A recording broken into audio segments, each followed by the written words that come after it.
Hello class 11। आज हम यहाँ पर यूनिट 3 गति का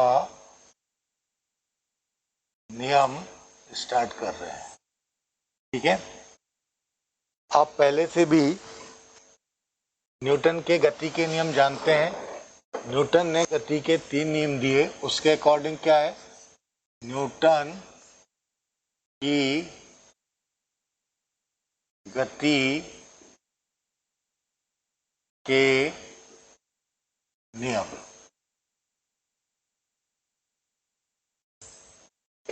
ये प्रथम नियम क्या है आपका? प्रथम नियम क्या है? यदि प्रथम नियम के अकॉर्डिंग मेरे पास क्या है, यदि कोई वस्तु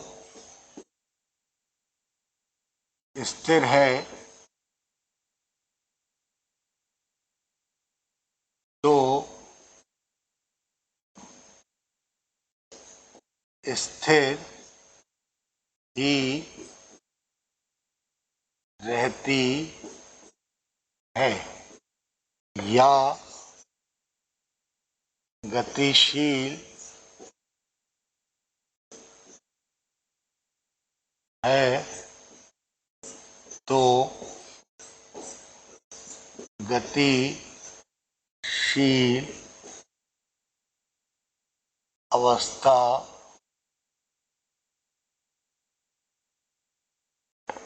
में रहती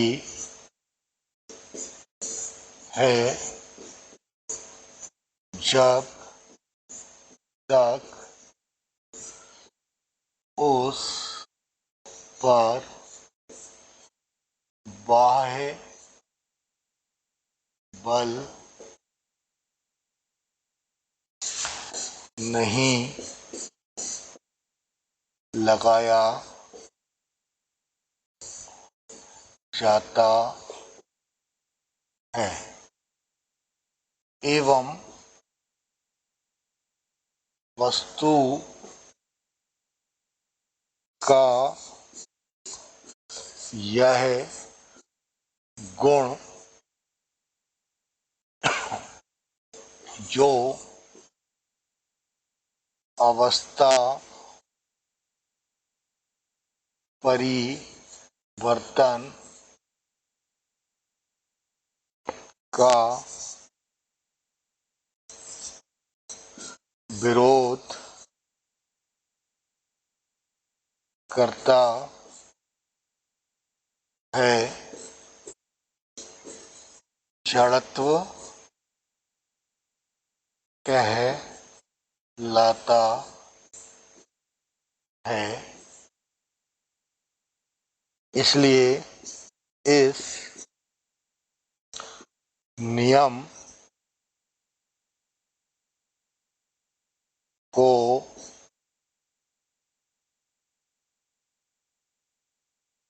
जड़त्व का नियम कहते हैं। देखिए, न्यूटन के प्रथम नियम के अनुसार, जैसे मेरे सामने यहाँ पर लैपटॉप रखा हुआ है तो वो स्थिर ही रहेगा, और मान लो अगर कोई बॉडी घूम रही है तो वो घूमती ही रहेगी जब तक कि मैं उसके ऊपर बाह्य बल नहीं लगाता। तो कोई भी वस्तु विरामावस्था से गतिक अवस्था में या गतिक से विरामावस्था में आने का विरोध करती है। वस्तु का यह नियम या गुण जड़त्व कहलाता है। यही इसको हम क्या बोल देते हैं, जड़त्व का नियम बोल देते हैं। तो न्यूटन के गति का पहला नियम जड़त्व का नियम कहलाता है। दूसरा,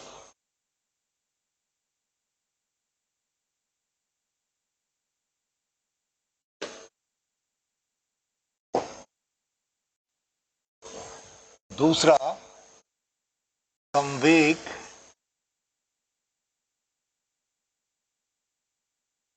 परिवर्तन की इधर लगाए गए बल के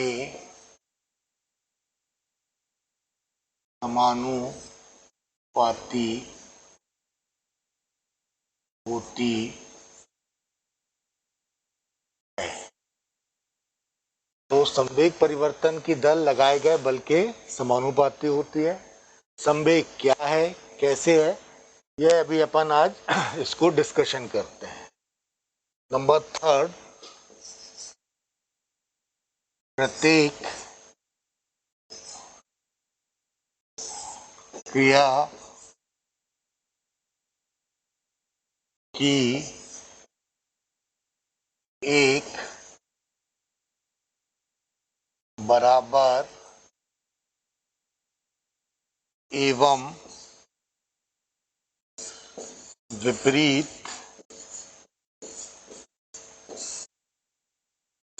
प्रतिक्रिया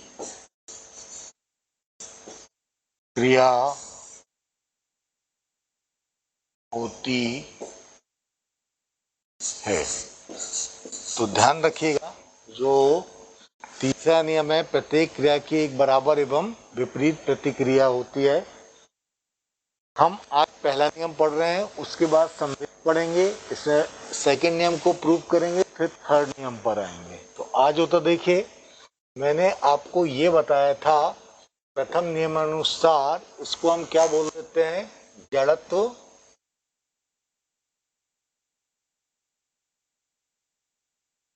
का नियम।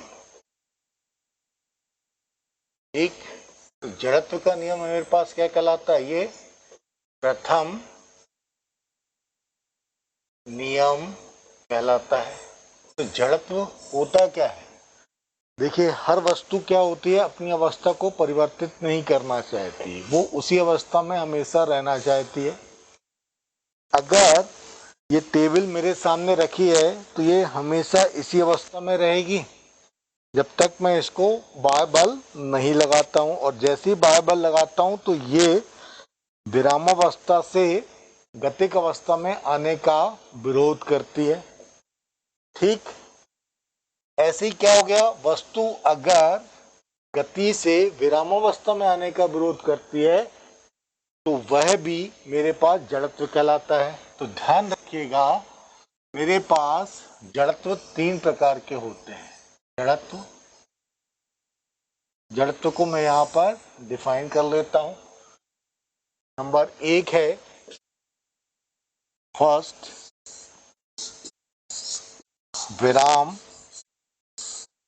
का जड़त्व। दूसरा है आपके पास गति का जड़त्व। तीसरा है आपके पास दिशा का जड़त्व। ठीक, इसका मतलब क्या हो गया, विराम के जड़त्व का मतलब यह है कि वस्तु विरामावस्था से गतिक अवस्था में आने का विरोध करती है। गति के जड़त्व का मतलब यह है कि वस्तु गति से विरामावस्था का विरोध करती है। और दिशा के जड़त्व का मतलब होता है कि वस्तु अपनी दिशा बदलने का विरोध करती है। तो मैं यहाँ पर क्या कर रहा हूँ, कुछ एग्जाम्पल बता रहा हूँ। जैसे आपको मैं पहला हमने यहाँ पर ये बताया था,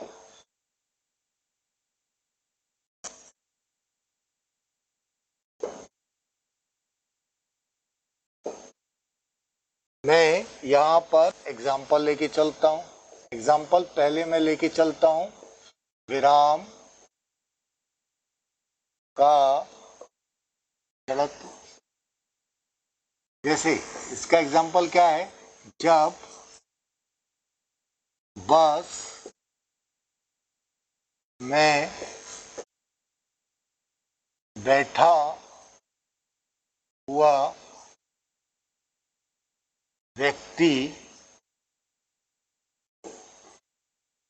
बस अचानक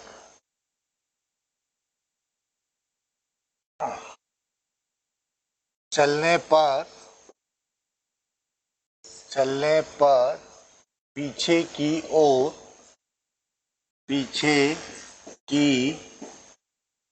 ओर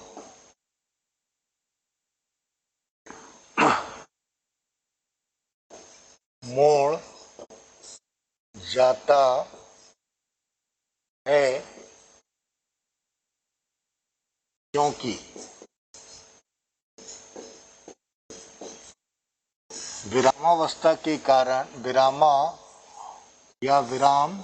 के जड़त्व के कारण उसका ऊपरी भाग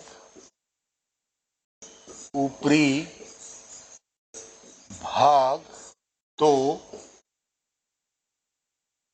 विरामावस्था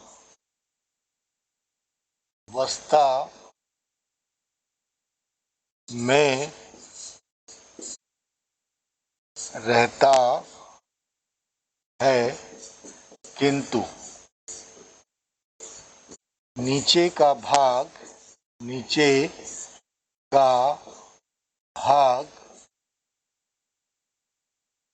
जो बस के संपर्क में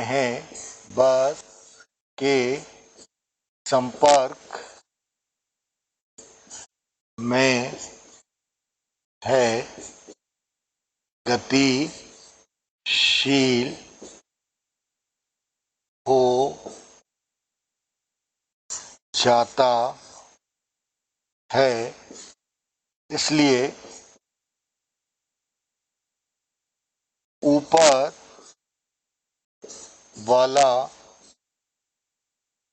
भाग ठीक उसी विरामावस्था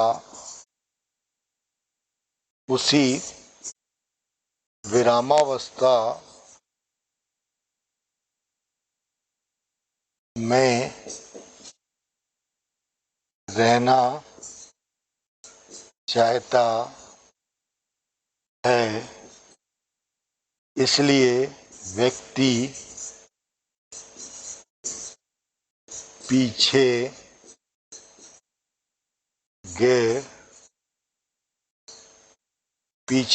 मुड़ जाता है।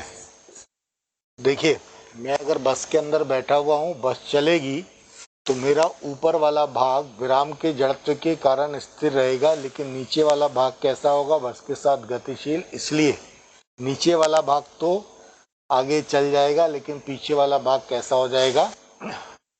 पीछे की साइड। ऊपर वाला भाग क्या होगा? पीछे की साइड मुड़ जाएगा। ये आपके पास एग्जाम्पल है विराम का जड़त्व। दूसरा एग्जाम्पल मैं लेके चलता हूं। अगर मैं एक और एग्जाम्पल लेके चलूं तो इसको मैं क्या करता हूं? गति का जड़त्व लेके चलता हूं। जैसे जब, इसका एग्जाम्पल है, जब एथलीट विनिंग पोस्ट पर आता है, विनिंग पोस्ट पर दौड़ते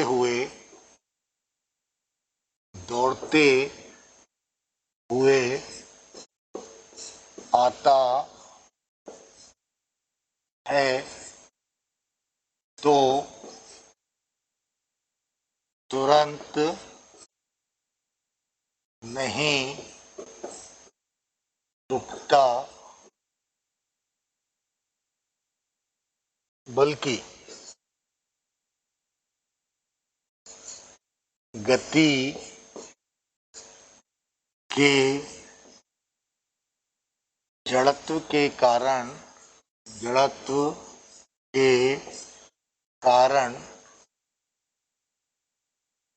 कुछ आगे की ओर चलता है,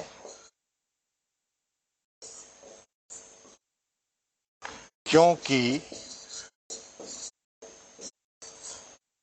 उसकी बॉडी गतिशील ही बनी रहना चाहती है। तो आपने वो तो देखा होगा, जब एक एथलीट दौड़ते आता और विनिंग पोस्ट पर आता है तो वो तुरंत नहीं रुकता। क्यों? क्योंकि उसकी बॉडी गतिशील है और गति के जड़त्व के कारण वह कुछ आगे की ओर चलता है, क्योंकि उसकी बॉडी गतिशील अवस्था में ही बनी रहना चाहती है। फिर वो धीरे धीरे जाकर रुकता है। तो देखिए मेरे पास क्या हो गया, यहाँ पर प्रथम नियम दो चीजों को बताता है। गति का प्रथम नियम दो भौतिक राशियों को बताता है। पहला मेरे पास क्या हो जाता है, जड़त्व, और दूसरा हो जाता है बल। क्योंकि हम बार बार बाह्य बल नहीं लगाते हैं, तो बल को मैं यहाँ पर डिफाइन कर लेता हूँ। बल वह है बाह्य कारक है जो वस्तु की अवस्था, आकार, आकृति या स्थिति में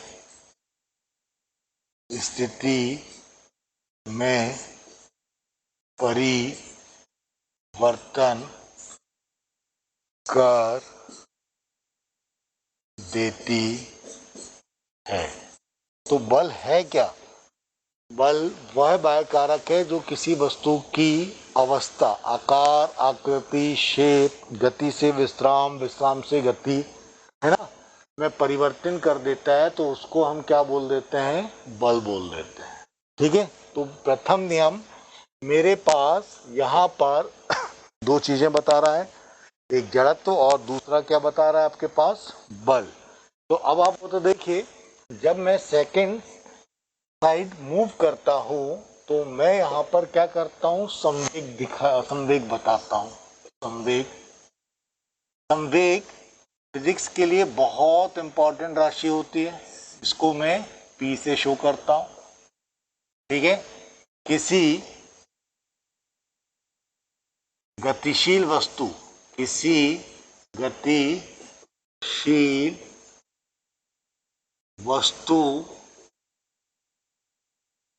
के वेग एवं उसके द्रव्यमान के गुणनफल को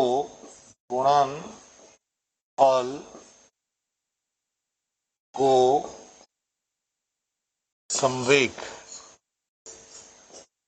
इसको इंग्लिश में बोलते हैं हम मोमेंटम P से दर्शाते हैं। ठीक है, ध्यान रखिएगा, P कहते हैं। ये जो P होता है संवेग, इसको हम P से शो करूं तो ये मेरे पास क्या आ जाता है, द्रव्य मान गुणित वेग, ये आ गया, ये हो गया P, द्रव्यमान m और वेग v के इक्वल हो जाता है। तो ये मेरे पास कैसा हो गया, अगर आप द्रव्यमान और वेग को देखें तो P इक्वल टू mv, ठीक है। इसका इकाई क्या हो जाएगा, किलोग्राम, वेग का यूनिट क्या होता है, मीटर पर सेकंड। ये कैसी राशि है, ध्यान रखिएगा, सदिश राशि है। ये मेरे पास यहाँ पर ये आ जाता है। अब न्यूटन के गति के द्वितीय नियम से, द्वितीय नियम क्या बोलता है, संवेग परिवर्तन की दर लगाए गए बल के समानुपाती होती है। अगर कोई वस्तु चल रही है, उसके ऊपर हम जितना ज़्यादा बल लगाएंगे उतना ज़्यादा वेग में परिवर्तन होता है, इसलिए, ठीक है। द्वितीय नियम क्या बोलता न्यूटन का, द्वितीय नियम मैं यहाँ पर लेके चलता हूँ, संवेग परिवर्तन, संवेग परिवर्तन की दर।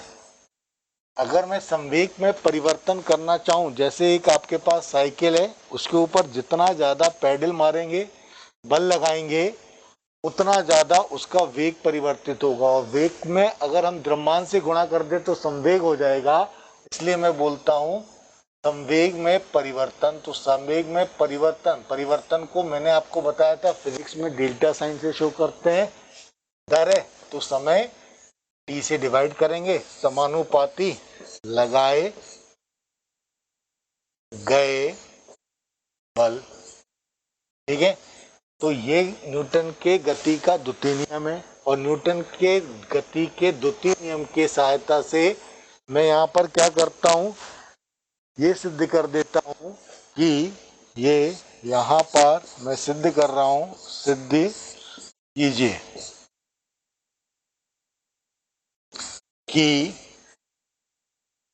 F बराबर m इंटू ए के इक्वल आता है, जहां F लगाया गया बल और A कैसा है, त्वरण है। तो मैं यहाँ पर इसी को प्रूव कर रहा हूँ, ठीक। तो देखिए मेरे पास क्या हो गया, मैं यहाँ पर सिद्ध करता हूँ, ठीक है। इसको मैं लेके चलूँ तो प्रूफ लेके चलता हूँ, F equal to m into a. F मेरे पास क्या है, ये बल के बराबर है, ठीक है। m क्या है, द्रव्यमान, और A वस्तु का क्या है, त्वरण है, ठीक। मान लीजिए कोई वस्तु अपनी प्रारंभिक स्थिति में है, ये चली गई, ये है, ठीक है। इसका द्रव्यमान m है, इसका प्रारंभिक वेग f है, जिसको मैंने बल लगाया, ठीक। तो द्रव्यमान तो m होगा, अंतिम वेग कितना हो जाएगा, v के बराबर, ठीक। और मैं इसके ऊपर क्या लगा रहा हूं, बल f लगा रहा हूं। तो देखिए मैं इसको ऐसा लिख देता हूं, m द्रव्यमान की वस्तु पर बल F लगाने पर संवेग P1।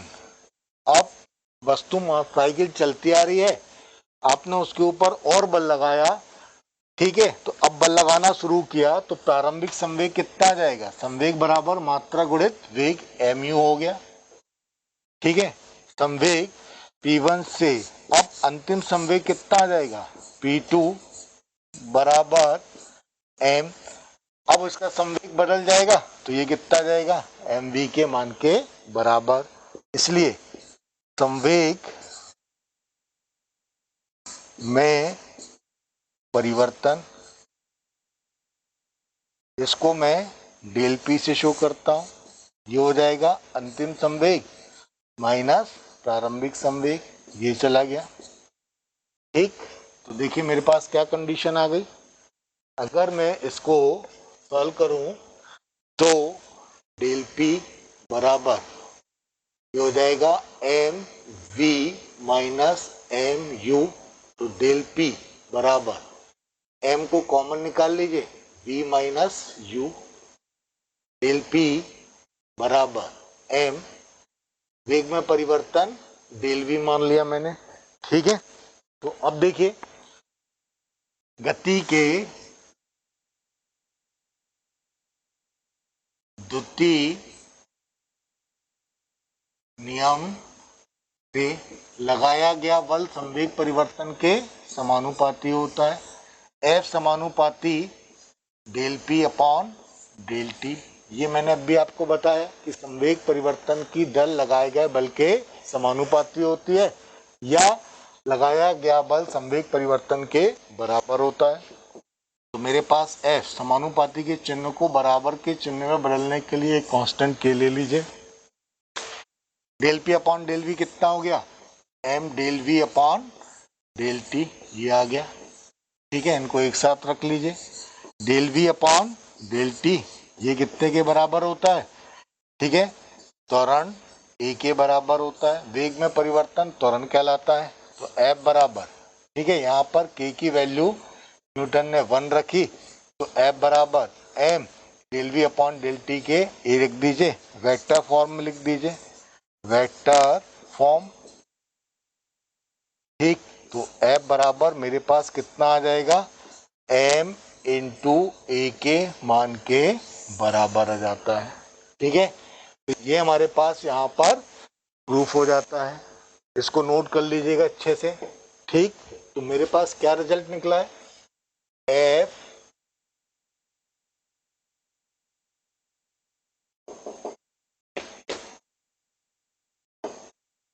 क्या बात है एम ए के बराबर हो गया, ठीक है, क्लियर। इसको हम क्या बोल देते हैं, मात्रा गुणित त्वरण, ठीक, क्लियर। एफ का यूनिट यहाँ पर कितना जाएगा, किलोग्राम मीटर पर सेकेंड स्क्वायर। इसी को मैं क्या बोल देता हूँ, न्यूटन, ठीक है, न्यूटन बोल देता हूँ, ठीक। ये मेरे पास क्या आ जाता है, इसकी एसआई यूनिट हो जाती है, एक आ गई। दूसरी इसकी सीजीएस यूनिट ले लीजिए, सीजीएस यूनिट, ठीक। मात्रा को कितना लिखते हैं हम यहाँ पर, ग्राम, त्वरण के लिए कितना जाएगा, सेंटीमीटर पर सेकेंड स्क्वायर। ये मेरे पास डाइन कहलाता है, इसको मैं डाइन बोल देता हूँ, ये सीजीएस यूनिट हो जाती है। नंबर थर्ड, इसका विमी सूत्र कितना आ जाएगा, क्या आ जाएगा, एम, त्वरण का कितना है, एल टी पावर -2। ये मैं विमी सूत्र में इसकी वैल्यू निकाल चुका हूं। नंबर फोर्थ, 1 न्यूटन बराबर 10⁵ डाइन होता है, ठीक है। ये भी मैं प्रूफ करा चुका हूं। इतना आप लोग नोट करिएगा, कॉपी में करके रखिएगा।